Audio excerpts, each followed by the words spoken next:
are you happily sailing through it? Nah, I don't have to worry about krakens. I don't have to worry about Valinor elves. We're good to go. Okay, perfect. So you do make your way through the Kraken Bay and all the way to Pylos Meridal. Now, one of the things to tell you about Pylos Meridal is it is not like any other city that you've seen thus far, Stalbor. Nothing like any port city you've seen so far since you've come to Corvair. You see, this port city doesn't have large docks stretching far out that could take in tons and tons of ships. It doesn't have huge buildings behind it set up in this large city. As a matter of fact, as you come to the dock, you notice there's literally 4 docks.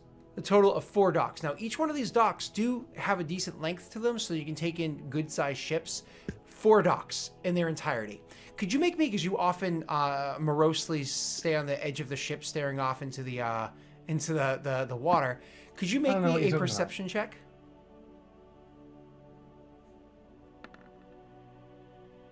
Awesome. One of the things that you notice... My elf eyes always see. Your elf eyes always see. And what they see this time is, as you're approaching that dock, as you know, the speed's being reduced and whatnot, and Kieran, whether or not it was her turn piloting, she takes over to make sure things navigate smoothly. As you are approaching that dock, one of the things you notice is, there's a mast not far into the surface of the... And another. And another. Lots of sunk ships. Yes, there is a considerable number of sunken ships off of this dock in this bay. Probably something that you would take note of. But yeah, I would go up to Kieran and just be like, he wouldn't start a conversation or end a conversation. Just like, I have absolute certainty that you know what you're doing, and then he'll just leave the captain room again. So as you guys approach those 4 docks, there is only one other ship that is currently docked there. And funny enough, Stalbor, you are very familiar with the style of ship. It is it's very similar to an Aranel style longboat, like a warship, right? But it has very different theme to it and is slightly different in its actual architecture. For it. So for instance, one of the big themes to it is the whole thing has this, it takes you a moment to really take it in, but it clearly has a horse-like theme to it, where the entire thing almost looks like a steed. Like the entire length of the ship almost looks like a steed sitting atop the water. It is absolutely beautiful and elegant in its design, like you would expect an Aranel ship to be. But again, it doesn't seem like Aranel ships are designed to glide smoothly through the water. Sure, they sail fast, that's fine, but that's because they are literally crafted out of sorewood, which sits above the water in such a comfortable way. They cut through the water with the greatest of ease. They don't get affected by the wind as much as other ships do and stuff like that. They're beautiful. This one's built... Again, clearly has the Aranel original design, but it's built to be thick. Like, you wouldn't be surprised if this wasn't afraid to just tear another ship in half by charging directly into it. Just as a ram into it with its horse face. Yeah, absolutely. Yeah, Stalbor's wicked smart. He can connect the dots at this point. He would probably be pretty interested in it. And to the extent that he's probably still standing on the deck when you get closer to the dock, which I imagine Kieran has told him he shouldn't do already, but he's still there. All right, so you guys, as you approach, you see that one other ship, and then you guys ship. Kieran, that one's docked. If you say 1, 2, 3, 4, it is docked in dock number 2. Do you take 1, 3, or 4? 3. You take 3, so you actually pull into a middle one directly next to it. Awesome. Its ship is much larger than yours, but that's fine. As you pull into the dock, one of the things... Size doesn't matter. Because of how large it is, if you were in your crow's nest on your ship, that's the only way you're going to be standing over the railing of the ship going onto theirs, because it is just so much larger than yours, right?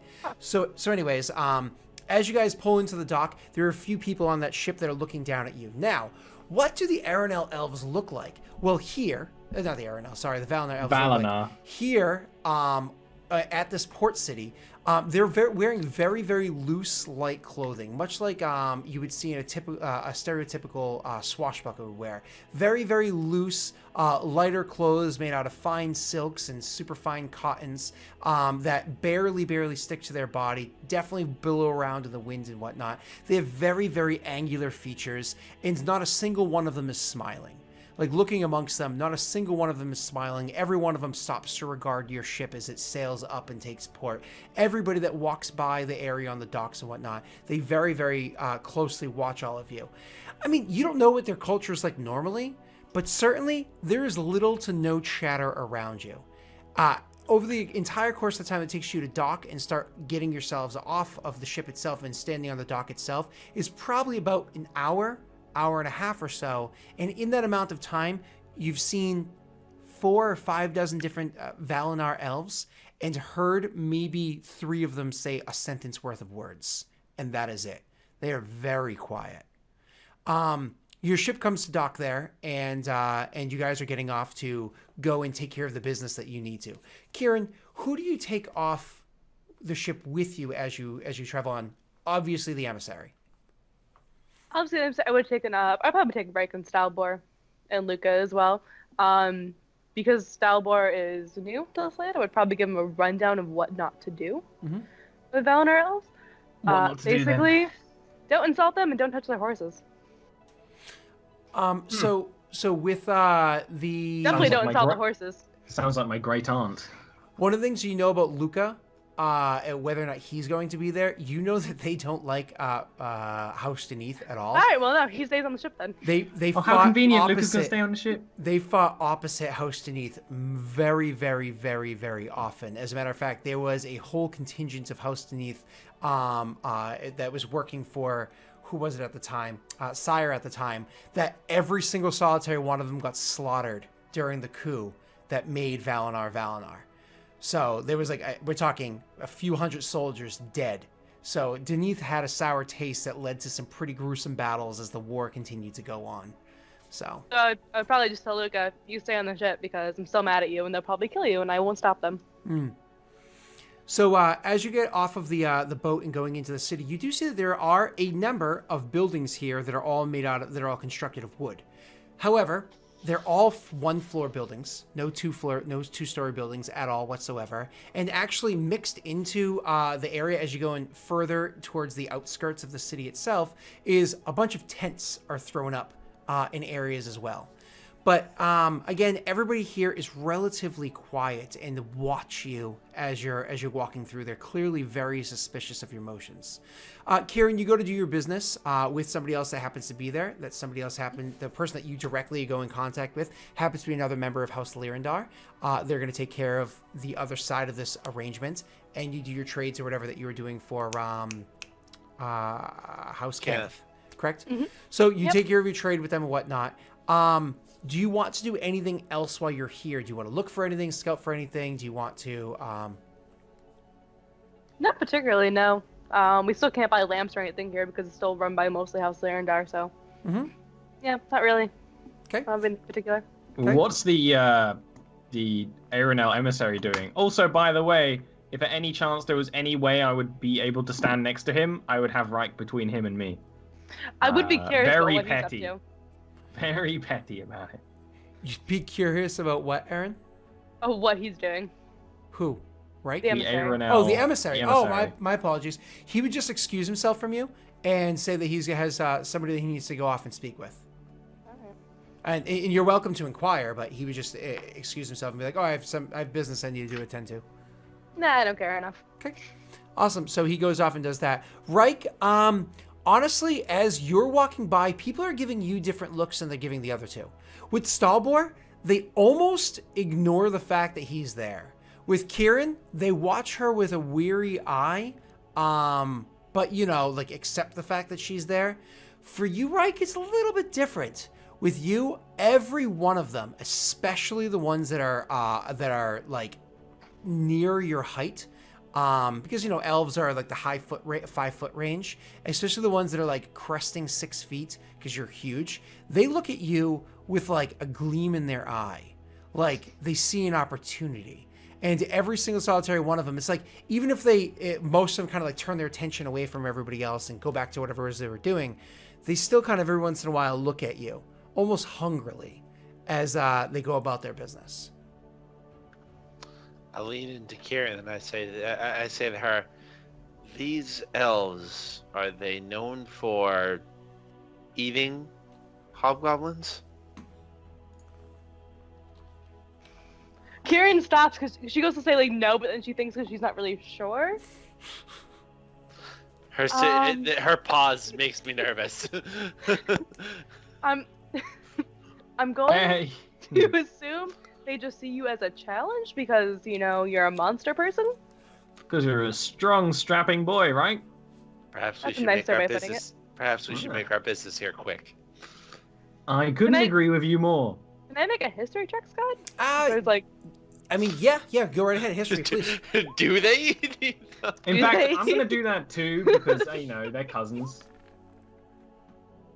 Okay, so I no, can, but it no, won't they make don't much eat sense. them. Aaron, I'll give it to you, not because you rolled higher, but because it makes sense that the DC would be easier for you. They see him as a challenge, as a worthy fight, as an opponent that's worth bragging over or dying before. You know what I mean? That's kind of what I said. If he was a giant monster person, you'd be fun to fight. Yeah. It's literally one of those, like, they're almost like licking their chops, like, ooh, I'd love to mount that head on my wall. You know what I mean? So you would bring honor to their ancestors. So one of the I'm their ancestors. One of the other things that you would notice, Stalbor, while you're here, is every once in a while you would see. So one of the other things that you notice that you were here is outside of every building there is a spot where horses can comfortably stand, or get a bite to eat, or get a drink, or whatever the case may be. And we're talking It's the Wild West. almost every, but there's no tethers for any horses, because every one of the horses here, which you have never seen horses this beautiful, you have never seen horses this elegant in your life. Shit. Every one of these horses, they stand there wherever they're asked to stand. Perfectly fine, perfectly still. Don't move, don't act up, don't do anything wrong. Whenever whoever their rider is comes out, they would just walk past their horse, and the horse would join with them and walk along their side, or maybe they'll hop up on their horse and they'll ride off together. But every once in a while, you'll see a very different type of Valinor elf come walking in. When they come into the town, they'll be wearing like a heavy, heavy cloak, despite the fact that it's not that cold. They'll be wearing like a heavy, heavy cloak,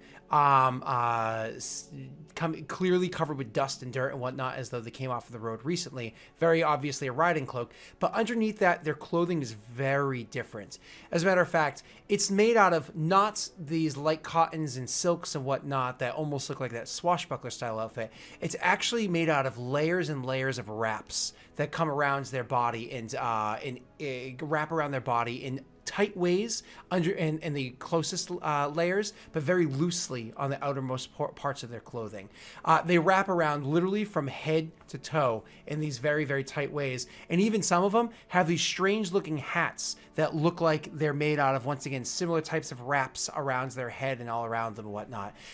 All of them that you see come walking in with similar types of very curved blades, whether they be scimitars or falchion or whatever the case they may be.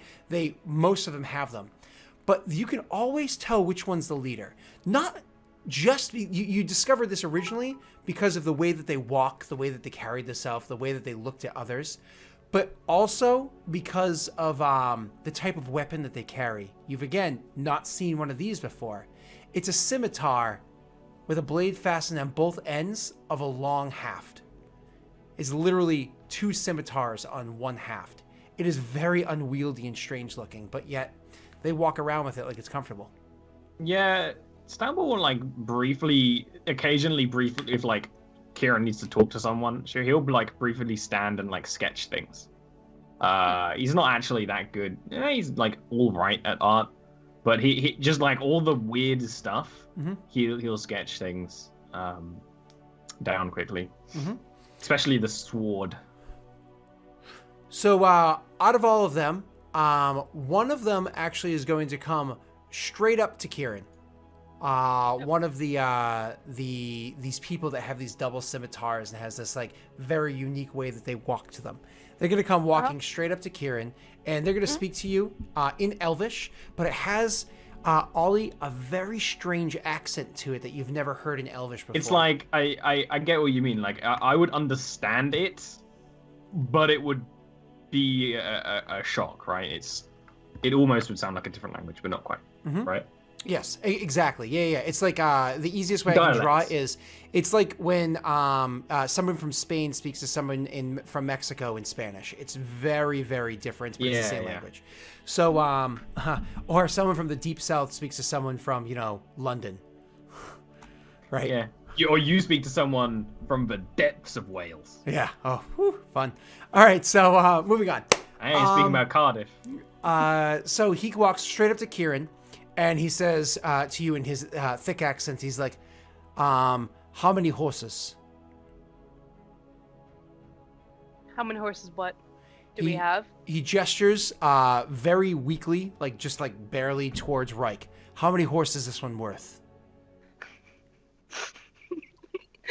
Stalball will do the thing where he's like almost gonna laugh and cover his mouth. I look strangely when he points at me. You don't Elvish? No, I see he points at me. So I'll switch over to common. Hey, Reich, how many horses are you worth? How many horse? I'll show him a fucking horse. No. I start swearing in Goblin, just eyes narrowing at him. Reich, I get it. You're a beautiful stallion, but please, Reich, don't that come. Reich beat one bad guy, and now he's got woo!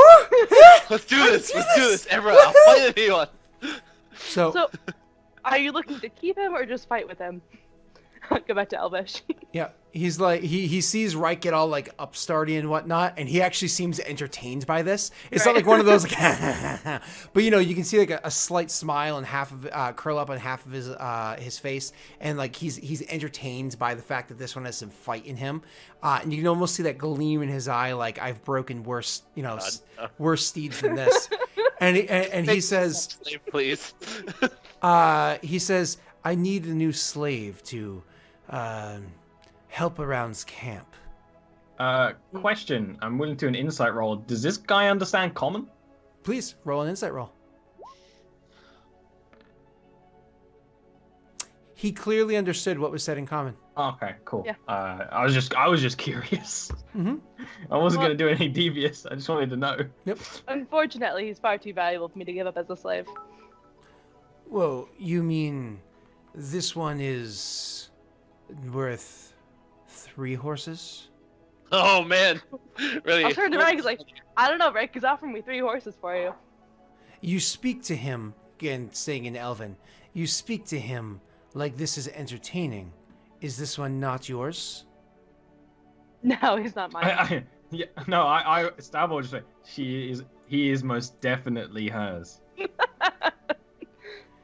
You also find this entertaining like this is joke. You think I am joke. The idea of me owning Reich is a little humorous to me, yes. His eyes are gonna linger on Stalbor, like you've already insulted him by thinking that he's being a joke. So his eyes lingering on Stalbor, like sizing him up, like how quickly could I cut out his tongue before he grabs his tome, sort of a thing. He's gonna continue talking to Kieran while looking at him. He's like, if you do not own him, who does?